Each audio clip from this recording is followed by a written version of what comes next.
Shaitan promised Allah subhanahu wa ta'ala 4 things.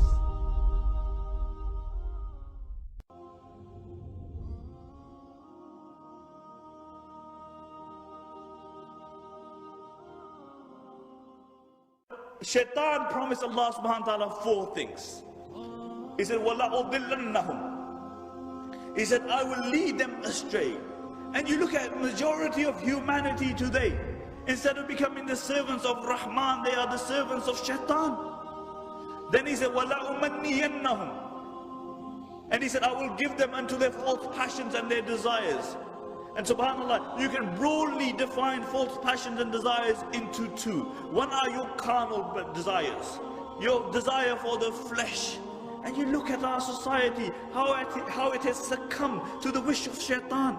Really, you look into our society today, that it is a sex-driven society, it is a sex-mad society. That the society promotes sex as long as you have safe sex, because according to them, it's a physical thing. You carry on. Whilst Islamically it's a spiritual thing. When a husband comes to his wife, he recites du'as, and Allah subhanahu wa ta'ala safeguards that child. And the ulama write that this is the first right of the child, because it's a spiritual thing. And you look at our society today, that if by the age of 16 you haven't broken your virginity, there's something wrong with you. This is why out of the 7 people who will be under the shade of Allah subhanahu wa ta'ala on the day of judgment will be that young man, nasha'a fi ibadatillah, who grew up in the worship of Allah subhanahu wa ta'ala. He will be under the shade of Allah subhanahu wa ta'ala. So the first form is your carnal desire. وَلَا أُمَنِّيَنَّهُمْ. I will give them unto the carnal desires. The second, that Shaitan will delude you in believing into false aspirations of this dunya. He will make you believe in false aspirations of this dunya, and he will make this dunya the purpose of your life. Not only will he make this dunya the purpose of your life, he will not give you time to even think about the purpose of your life. And subhanAllah, how you see how the promise of Shaitan is coming to pass. You know, they give you your TV sets, and then they give you your videos, and then they give you your DVDs, and then they give you your satellite channels, so you have more channels than you can even count. And then they give you your mobile phones, and then they give you voice-activated mobile phones, and then they give you your camera phones, and then they give you your video phones, and then they give you the internet, and then they give the internet on your mobile phone. Like the posters say, you can shop until you drop dead. And when you drop dead, the same Shaitan will say, La talumuni, lumu anfusakum. Don't blame me, blame yourself. I called you and you oblige. And you will be suckered like the billions who were suckered before you. So the second promise of Shaitan was, وَلَا أُمَنِّيَنَّهُمْ. The third promise of Shaitan was, وَلَا أَمُرَنَّهُمْ فَلْيُبَتِّكُنَّ أَذَانَ الْأَعْنَامِ. I will command them, and they will slit the ear of the cattle. What the mushrikeen would do is that they would slit the ear, and they would slit the animal, and they would let on the name of their gods, and they would let it walk, and wherever it fell, it was halal for the males and it was haram for the women. This is what they would do. The author of Tafsir Mazari mentions that this means that a time will come where Shaitan will tell man to disfigure the creation of Allah subhanahu wa ta'ala. And you see this today, really. You look into our society, a consumer society, where they try to create chickens without feathers. They try to create chickens without feathers. Where recently in Switzerland, they found a fruit fly. And from that fruit fly, they found a gene which they dubbed eyeless. And when they noted that wherever they injected this gene, an eye would grow. And they injected this gene on 14 places of this dragon, or this fruit fly. And on 14 places on the anatomy of the fruit fly, eyes grew. See, this is man playing God, playing with the creation of Allah subhanahu wa ta'ala. But it doesn't stop there. You look at those who reach the pinnacle of success. Really, look at those people who reach the pinnacle of success. Those like Michael Jackson. You know, the guy was a good looking person a few years ago. But he reaches the pinnacle of success, and then he's deluded by the dunya. He even thinks that there must be some more contentment out there. But doesn't realize that the only contentment is the contentment of the heart. The only time you can really have contentment is when you recognize your creator. And then what does he do? He starts playing around with his features. He starts disfiguring his features. And now you look the way, the guy doesn't even look like a human being. Because this is what Shaitan said, I will command them and they will change, disfigure the creation of Allah subhanahu wa ta'ala. And the fourth promise of Shaitan is, وَلَأَعْمُرَنَّهُمْ فَلْيُغَيِّرُنَّ خَلْقَ اللَّهِ. I will command them and they will change the creation of Allah subhanahu wa ta'ala. Subhanallah. You know, the traditional interpretation for this verse was to shave the beard was to change the creation of Allah, because this was a sign of a man. To pluck the eyebrows was a sign of change, a sign of changing the creation of Allah subhanahu wa ta'ala. But because the book of Allah subhanahu wa ta'ala transcends time and space, it is relevant for all time, because it guides us until the final day. Today, it relates to your GM foods.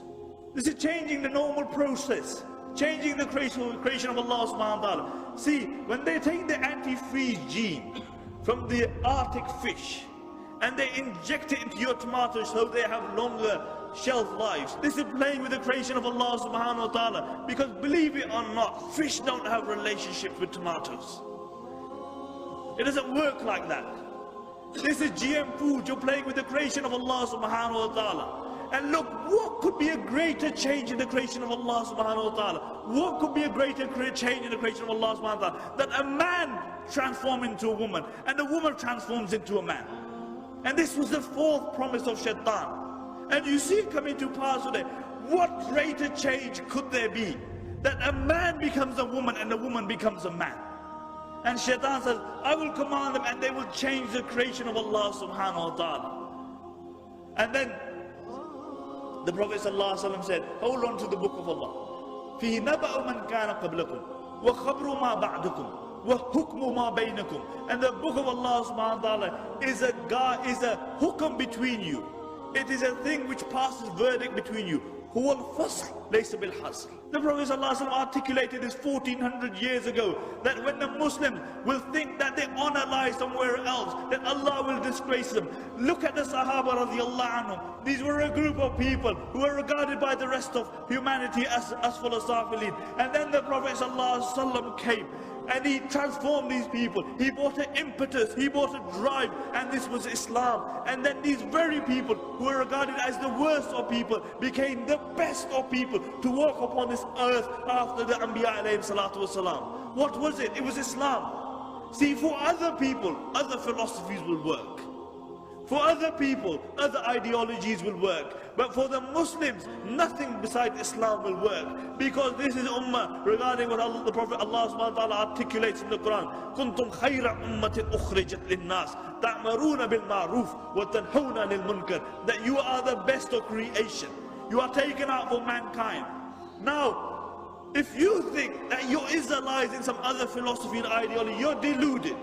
The only time the Muslims had respect were when they held on to the deen of Allah subhanahu wa ta'ala. Look at history. And then when they turned away from the deen of Allah subhanahu wa ta'ala, Allah turned away from them. And this is why we find ourselves in the decadence that we do today. Look at the state of the Muslims. And until we realize that the problem that we have today is because we have turned away from Allah subhanahu wa ta'ala, and we go back to the Quran and the Sunnah, we go back to the word of the Prophet sallallahu alaihi wasallam and find our remedy. But the problem is that we look for remedies everywhere else other than where we should. And this is why we're in a sick state. Aren't we sick today? Aren't the minds of the youth confused? What should we hold on to? Aren't the hearts sick? Because society has many impulses. It will tell you, pull you in many directions. And then the more direction you go, the more confused you will be. Do you know what causes seasickness? Seasickness. Do you know what causes it? See, the ears send a message to the brain that, you know, when the boat rocks, that there's something wrong. And the eyes send a message to the brain, no, I see everything's fine. So you have two confusing messages going to the brain. And as a consequence, you feel sick, you vomit. You feel sick. And this is why today you will find that the Muslim Ummah is sick, because we are pulled in so many directions. The minds are sick, the hearts are sick, the brains are confused. And the only thing which remedies seasickness is what? That when you come up to the top deck and you look at something which is totally straight, like the horizon, then all the confusion is removed. And similarly, there is only one guidance for us. And Allah subhanahu wa ta'ala states this in the beginning of Surah Qaf. He says, Alhamdulillahi allazi anzala ala abdi al-kitaba wa lam yaj'al lahu iwaja. All praise be to Allah subhanahu wa ta'ala, who has revealed on the Prophet sallallahu alaihi wasallam, his servant, a book, and he has left no crookedness in it. And until we return to a book which had no crookedness, we will remain in the confusion that we find ourselves in today. May Allah subhanahu wa ta'ala make us from amongst those who follow the sunnahs of the Prophet sallallahu alaihi wasallam. May Allah subhanahu wa ta'ala make us from amongst those in a time of fitna go back to the book of Allah subhanahu wa ta'ala. May Allah subhanahu wa ta'ala keep us united in this dunya, and may Allah subhanahu wa ta'ala reunite us in Jannatul Firdaus. Subhanakallah wa bihamdika, nashhadu an la ilaha illa anta.